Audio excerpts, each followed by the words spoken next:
For everybody that's watching that doesn't know, I've known Sebastien digitally for like 5 or 6 years. We've done lots of different things, Zooms, virtual meet and greets. He helped us video some other stuff, written interviews. Killer dude, awesome getting to see him in person. His voice is as hot as it sounds. And the beard, I mean, how do you not love that? Half hidden. Between beard buddies, right? I don't know how that sounds, but I guess that's okay. Beard yeah, that's all right, no, man. It's actually great, man. Hey, let me fix this. Oh yeah, sorry about that. Turned in. Yeah, there we go. There we go. Is that better? You got to show the smoke gold, live gold anyway. Yeah. It does. It has to. No, after all that time talking, yeah, as we were saying, like probably 2015 or 16 when we started talking over social media at first. Mm-hmm. So that's a way overdue thing. It's really cool to have you here, man. Yeah. Yeah, I'm so glad to be here. Tell me what's going on in your world, brother. Out of the craziness of the regular cigar industry plus COVID, you mean? No, Yeah. in general? Yeah. No. The phoenix, the rising from the ashes. It's actually really good, man. It's been crazy. This industry has been. We've all seen things that we had never seen before, right? It's a state. It's a situation that is completely new to everybody. It's like a boom out of nowhere through something we thought would be a downturn, basically. So it's really good. I mean, we can't complain about that part, right? And no, been working a lot of things. Because of the whole situation, all the booms, we had some official releases we needed to do last year, but everything has been pushed to this year and the next. So you're going to see a lot of things that were planned for quite a bit now. They're finally going to come out. The last thing was a Viso Jalapa you're smoking. Yeah. Tell me about this. The details were kind of sparing, except I think I was talking to Paul this morning. It's a Nicaraguan Puro. Mm-hmm. It's got a Viso Jalapa wrapper. Mm-hmm. What else can you tell me about this? Because I'm digging it. So, yeah, the whole thing around it is we were working on expanding a little bit. So the base we had was a Black 2 with the size that it was really the thing that was popping, right? The white is doing really good, USA exclusive, we were excited about it, but that Black 2 was always our thing where people like Black 2. Mm-hmm. And we just figured out, we just loved the design of the boxes and stuff. We just wanted to figure out a way to, for everybody that knows our portfolio, right? The white is a mild to medium, very complex. It's a very nice mild to medium complex cigar, right? It's not your average just smoking to smoke. It's really something we put a lot of effort in to have some nice complexity. The Black 2 and the USA exclusive are two different takes on an old school Maduro kind of thing, right? So it's a kind of nowadays medium plus, dark, rich flavor profile, but it's not. Those are not powerhouses, right? So we kind of are always, when we do something, try to fit a new piece of the puzzle to have the complete picture at the end, right? And the Viso Jalapa really, the point of it, we wanted to fill that gap in that new school Maduro kind of way, something that would deliver stronger, heavier, quicker. It had to be just that 2.0 if you want, right? That thing where I want something that's going to kick a little bit, has a nice kick to it and rich at the same time, let's go for it. So we picked that Viso Jalapa. Viso Jalapa, why? Because the Jalapa area just produces, for everybody that knows that area, produces an amazing tobacco. The tobacco, everything you grow there, but when you take Criollo 98 especially, the tobacco that comes out of there is rich, it's very specific, it's something that really stands out of the crowd. And the Viso, so we picked Viso. It's a little crazy because that priming on the Viso we picked is really high. The wrapper is super thick, but the reason was we were eating in Danli and we were checking the different Visos, the different Jalapas, the different things, and that specific one came out. It was oily, it was dark, it was naturally just rich, sweet. When you looked at it, it just had that smell coming out of it. We're like, this is the one. It's way too thick. The veins are a nightmare, but that's the one. So, and the fun part of it is like, okay, we want the flavor. The one. We were like, we want the flavor. We want this to be the key of that entire cigar. We want this to be, everything has to go around that Jalapa and complement the Jalapa itself. That's anything. If you want to start, the stage has to be that wrapper. And we already knew, right? You would blend and use a wrapper that is that thick, it's going to burn wonky. It's going to be, people are going to be bitching. But you know what? Yeah. Who cares? Because the real reason around it, about it is how much flavor can we get out of this and how much richness. And, it's when you smoke it right now, I know we're in Vegas, everything is, the air is dry and everything, and the cigar is always impacted by this, but it's still one of those cigars that just delivers an oily smoke, a rich smoke. And the fun part is it became, like, thanks to that wrapper, the whole cigar became actually pretty strong. It's a medium full tending to full, but it's only Viso. There is no ligero. There is nothing. No. The whole cigar, no ligero. And the key, no ligero, Wow. no seco, it's pure Viso. The key to it, you would take that Viso Jalapa, you put a seco Jalapa over it, or you put a regular seco Hamastar or something, you lose a complete strength.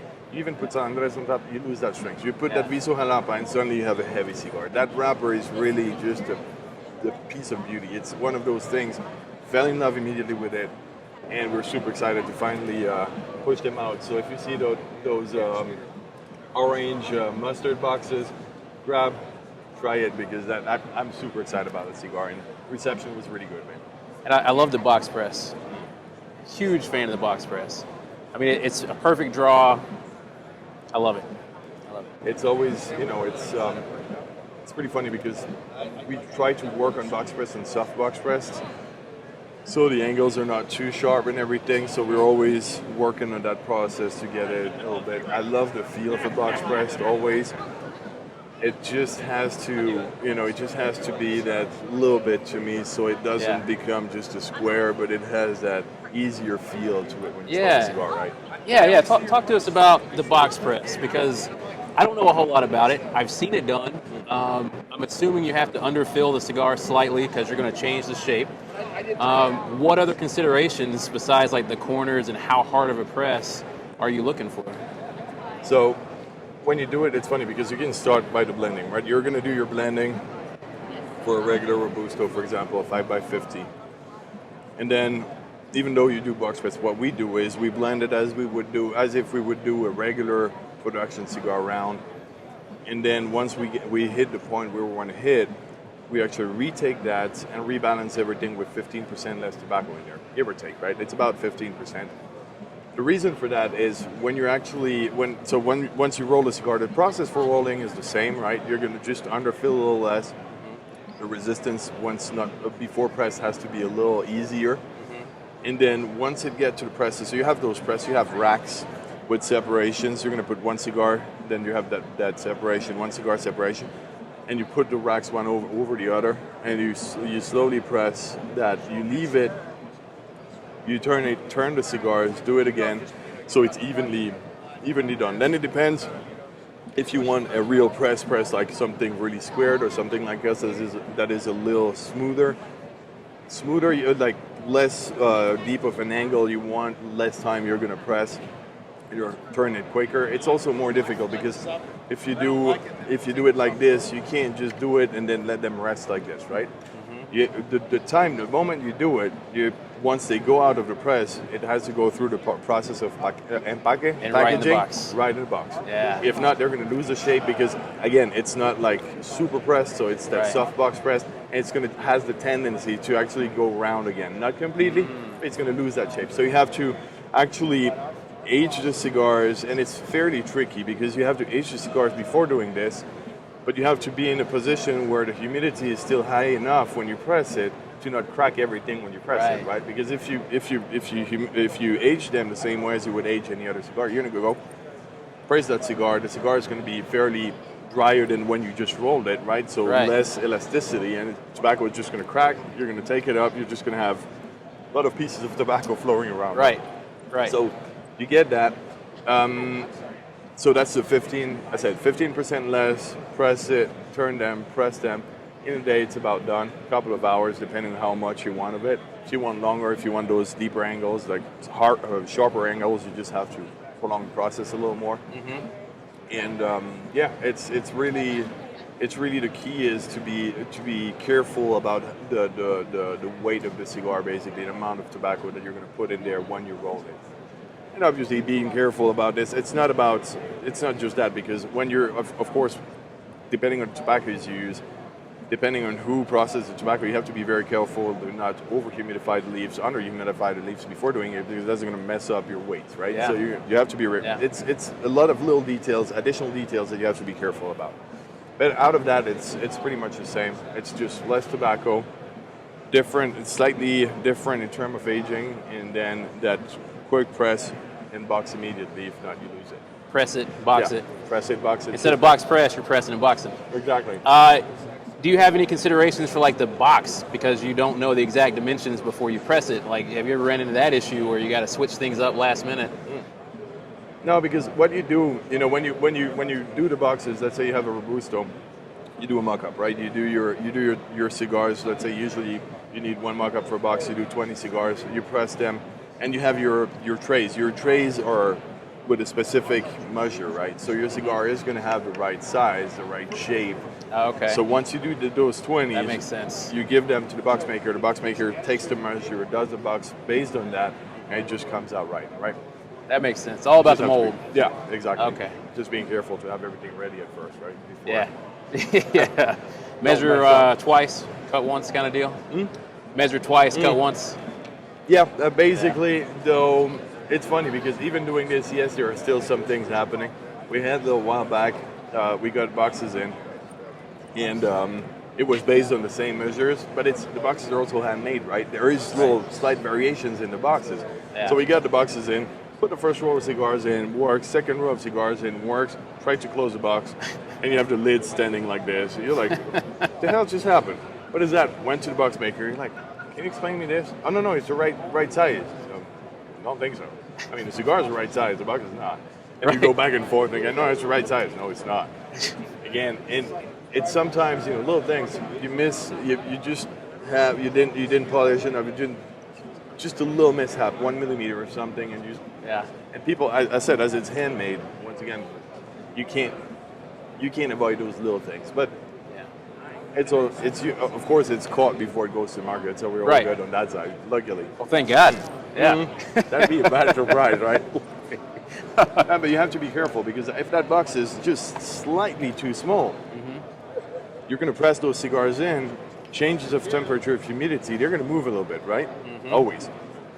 The travel, and then back in the warehouse with humidity, and then back out to the customer, and then in a shop again with humidity, heat, cold, and everything.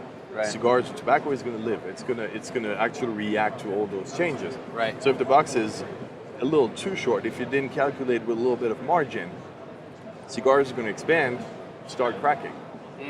Lack of humidity, start expanding, while, changes of temperature and everything, and you're going to take those cigars out, and you're going to see, you get that picture, like, what the hell is that? Well, that was just mishap during transport. That's really annoying. So you have to be careful. It's little things, but you just learn through the process, right? Yeah. That's what it is. And I was curious, are these made in Honduras? Yeah. Okay, so Nicaraguan Puro, still made at your same factory in Honduras? Factory changed, actually. Oh, okay. Yeah. So the whole thing. So everything we do, everything we have ever done, as you know, has always been Honduras, right? We've always worked, and that's a key thing. It's something that is sometimes a little confusing. It's the same thing for every country. If it goes out of Nicaragua, it doesn't mean it's a Nicaraguan Puro. Right. It goes out of Honduras, doesn't mean it's Honduran tobacco. Yeah. It goes out of Dominican, doesn't mean it's Dominican tobacco, and so on. Right? It's just rolled the process, the final product is finalized in a country. But we've always worked with tobaccos from a lot of different countries, a lot of different areas within those countries. So most of the time, we don't have 100 Puro. Everything is at least mixed with other countries, or in that case, a Puro from another country, right? Right. The thing about it is, and we've had people asking, oh, so you're in Nica? Or like, no, yeah, we go to Nica, but we're not, nothing is made there. We have the Honduran stamps, or the opposite that happens, like, oh, so it's Honduran cigars, right? Hey, it's Honduran cigars, so Honduran tobacco. Partially, sometimes, yes, but no, it's not Honduran Puro. That's always, understand that could be confusing a little bit for consumers sometimes. Mm-hmm. That's something I think very key to understand is the place where the cigars has been rolled. The actual stamp doesn't mean that much. It just means where it has been made. That's really about it. And so factory-wise, as you know, I moved to Honduras when I was 22. That's a couple of years back now, and learned with amazing like Adin Perez. Lucky enough to learn with him and his family. There's Placencia family, people like this that I respect enormously. It's people that I will always admire for who they are and what they do and how incredibly knowledgeable and humble those people are. Mm-hmm. But so we started there, and then we started working in Adin's factory, and then Adin also had to do other things, took another road, still in the cigar industry, but a little somewhere else. So we decided to change. So the cigar is now produced in Danlí still, with a factory called Fábrica Centroamericana de Tabaco. So from San Juan Tadeo and Tabacos de Oriente to Fábrica Centroamericana de Tabaco, Awesome. New step this year. Can you say that one more time for the folks? So FCT is Fábrica Centroamericana de Tabaco. Okay. That's in Danlí. Mm-hmm. Okay. So first step was San Juan Tadeo and a little bit of Tabacos de Oriente, which was Adin and of course the Placencias themselves. Mm-hmm. And now that as of January 1st this year, everything that we do comes out of that other factory. Awesome. So we kind of doesn't mean that we're not growing. Possibly doing some other things somewhere at some point. Yeah. But that situation right now works really well, and that was a good move. It's good, man. It's good. I'm glad you're growing. I love seeing you do good things. I like seeing good people make great cigars, and you're killing it, man. I appreciate that, man. You're killing it. It's a nice little world, nice little step every year. It's just going the right direction. Yeah, that's what matters. Sebastien, brother. Sorry for showing up late. I got lost. Late? I got lost twice. I got lost here, and then I got lost in the hotel on the way here. I didn't even realize. My watch is not even on time right now. So who cares? We're here all day anyway. So that's right. That's right. I might stop on back by. Thank you again, brother. Thank you, man.